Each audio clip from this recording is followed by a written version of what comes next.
Hoje vamos mostrar uma das reportagens da série Crime, Castigo e Recuperação, que foi exibida em agosto. Ela foi escolhida na votação dos internautas nas redes sociais. A série discutiu o que leva meninos e meninas a entrar no mundo do crime e mostrou que a internação não é a medida socioeducativa mais indicada para os adolescentes que entram em conflito com a lei. Os problemas em unidades de internação levaram a lei a recomendar outras formas de punição. Entre elas está a prestação de serviços à comunidade e a liberdade assistida.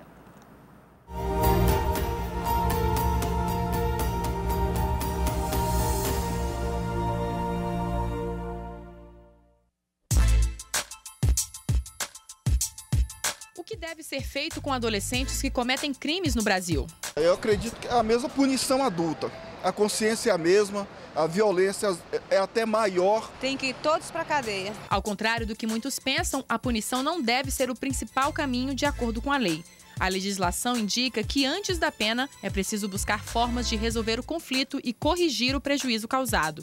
Um exemplo disso são as medidas restaurativas, em que o adolescente deve reparar o dano cometido a partir de uma negociação com a vítima. Tem sido algo de um grande ganho na humanização do processo de execução de medidas, na humanização do cuidado que o Poder Judiciário passa a ter com a vítima e, principalmente, um momento de grande responsabilização daquele que causou o ato infracional.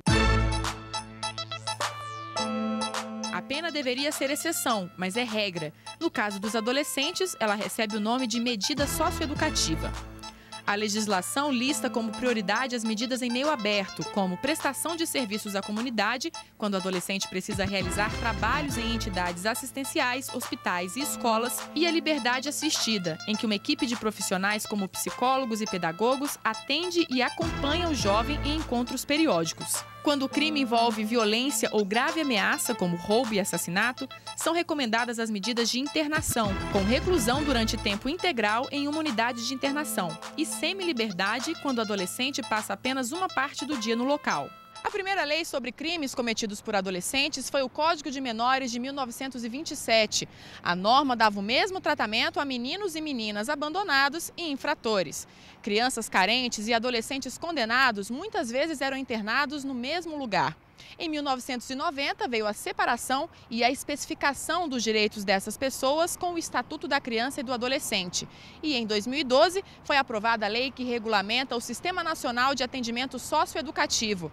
Com a norma, foram estabelecidas as regras de como os juízes devem fazer a melhor escolha da medida para cada caso. Existe um senso comum que cada cabeça é uma sentença, né? E o juiz, ele muitas vezes decide subjetivamente. Com essa legislação, reduz então essa possibilidade. E tem todo um esforço de melhorar a gestão e melhorar o atendimento voltado para o adolescente. A responsabilidade no sentido de compreender as consequências da infração e, quanto possível, reparar os danos causados. Esse é o foco, por excelência, do projeto pedagógico que deve estar associado à implementação do plano individualizado de atendimento, que vai ser, então, o eixo central do processo de execução.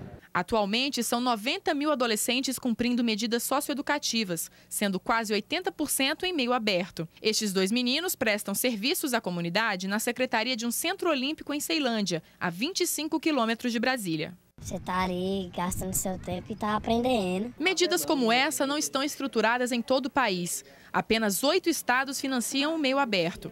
O Maranhão organizou o sistema recentemente. Vamos passear na floresta enquanto o lobo não vem.